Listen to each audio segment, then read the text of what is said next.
Assalamualaikum warahmatullahi wabarakatuh.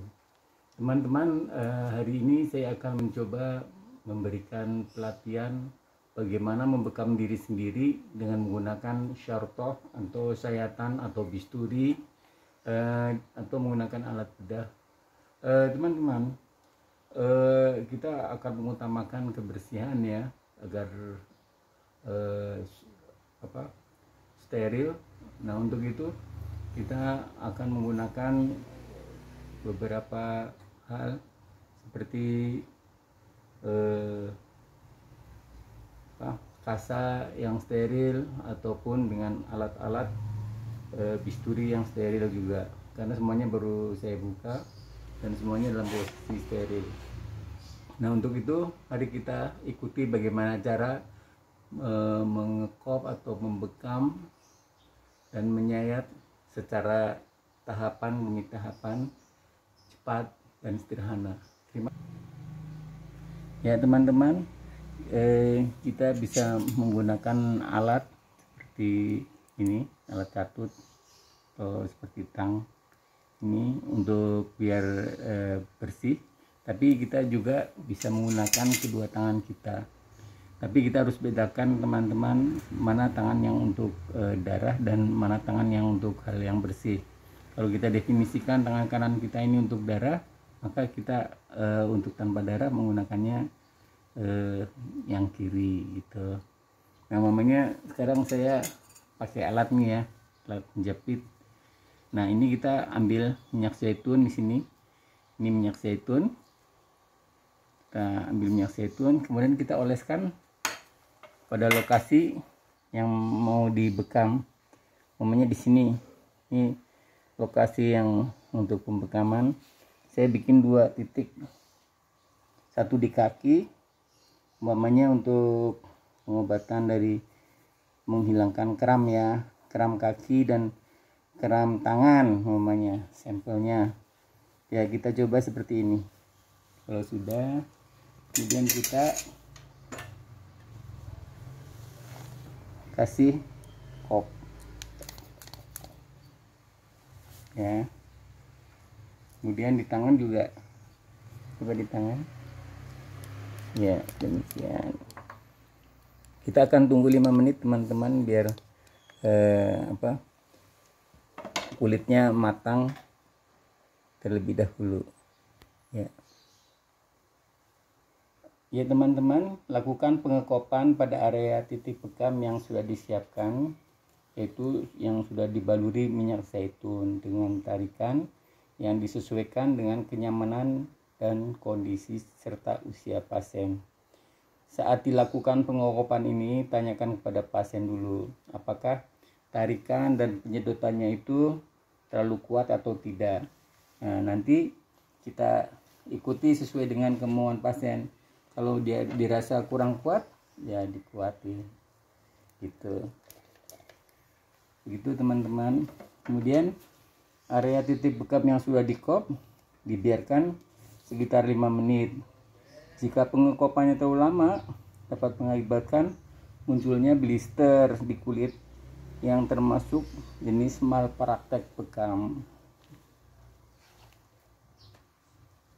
Kemudian nanti setelah itu, setelah pengekopannya berjalan sekitar 5 menit, kita akan buka kop bekam dengan cara menarik bagian atasnya di ujung ventilator, dan kita letakkan kop tadi di atas nirbeken dalam posisi miring, dan tidak boleh meletakkannya dalam posisi tengkurap, bibir di bagian bawah. Nah, itu biasanya untuk membedakan ya, mana kop yang bersih dan mana kop yang kotor. Jadi kalau kopnya sudah dipakai, kita taruh kopnya secara miring saja ya. Waktu 5 menit telah berlalu, kemudian kita lepas. Setelah kita lepas, kemudian kopnya kita taruh di nirbeken atau bengkok ya. Sudah itu kita bersihkan untuk rencana berikutnya adalah pengambilan darah. Ya, kita kalau saya bersihkan dengan alkohol 70% dengan alkohol swab agar lebih steril. Ya. Tapi ada sebagian juga yang tidak menggunakan alkohol, dia langsung juga tidak apa-apa. Kemudian swabnya kita buang ke tempat sampah.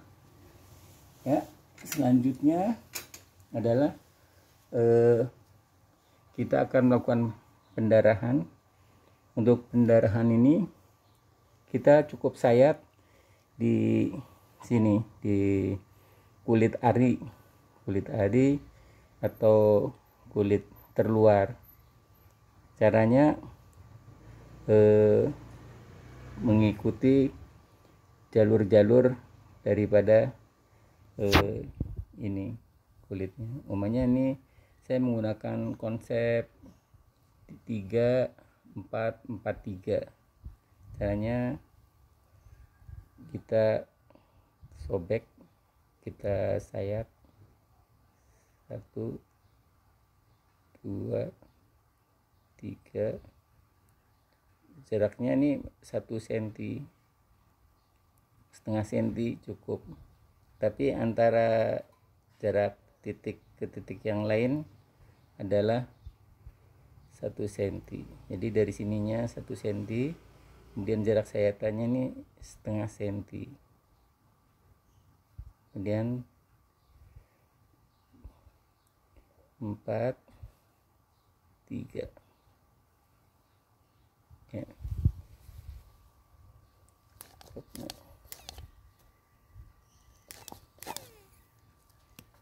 Maaf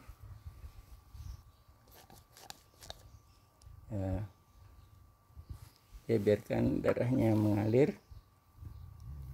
Kemudian kita akan lanjut lagi ke titik berikutnya.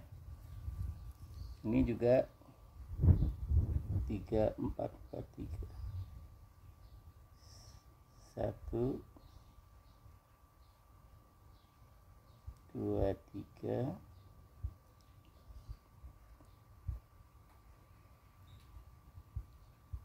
4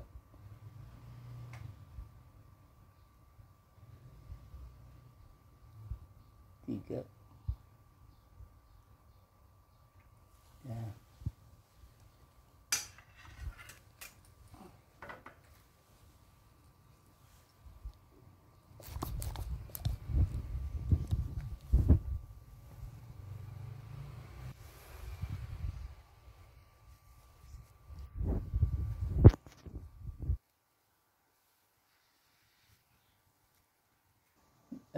Teman-teman, kita sudah membekam, kemudian mengeluarkan darah, kemudian sekarang kita akan membersihkan darah.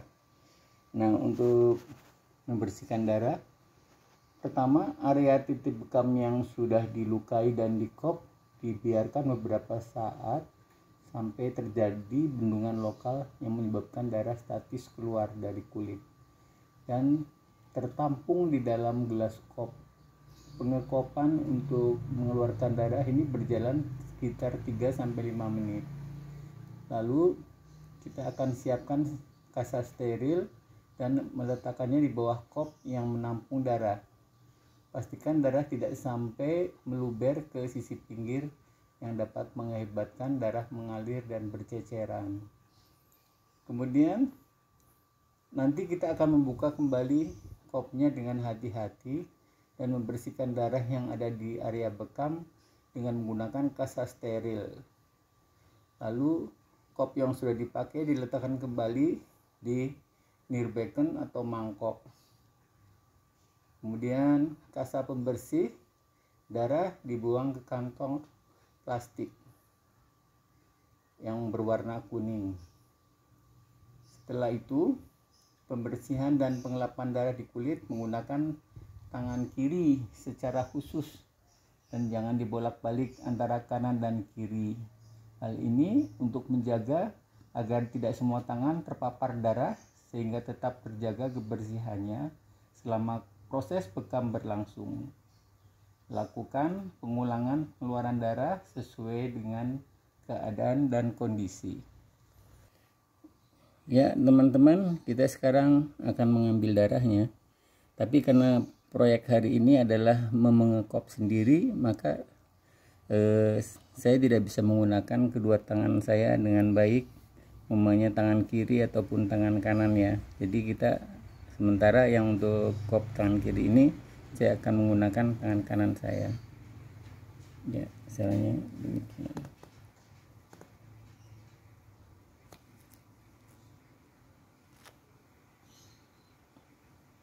Ya. Kemudian darah kita bersihkan dengan kasa steril. Ya, cukup. Kemudian ini teman-teman, kita bersihkan juga.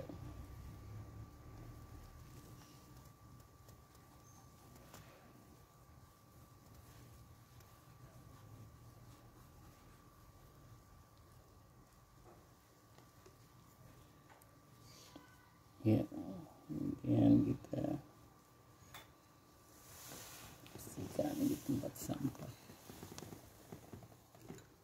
Ya. Nah, teman-teman, kita sekarang masuk ke tahap akhir. Untuk tahap akhir, kita akan pasangkan lagi area titik bekam yang tadi. Selesai dibekam, ditetesi minyak zaitun lagi dengan menggunakan kasa steril, diratakan ke seluruh area titik bekam dan tidak boleh keluar dari titik bekam. Biarkan beberapa saat. Nah, penggunaan alat bantu menjepit kasa hanya opsional bagi yang sudah lazim. Nah, penutupan luka tidak boleh menggunakan etanol. Nah, sekarang saya akan membersihkan ini biasanya alat bantu ini.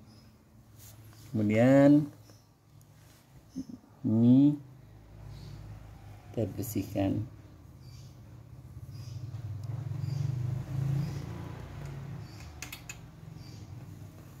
Selanjutnya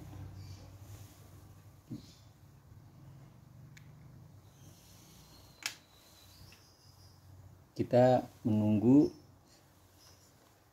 sampai kering.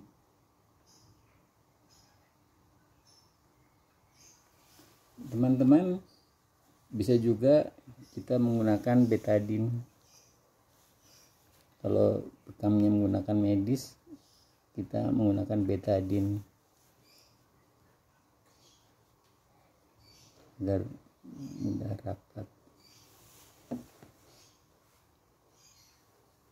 Ini juga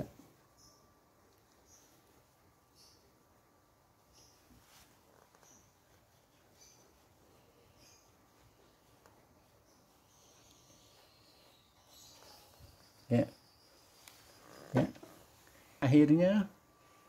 Akhirnya selesai sudah pembekaman hari ini. Untuk itu kritik dan saran kami perlukan, dan teman-teman don't forget to subscribe, like, share, and comment. Salam sehat dari Tera Afiat.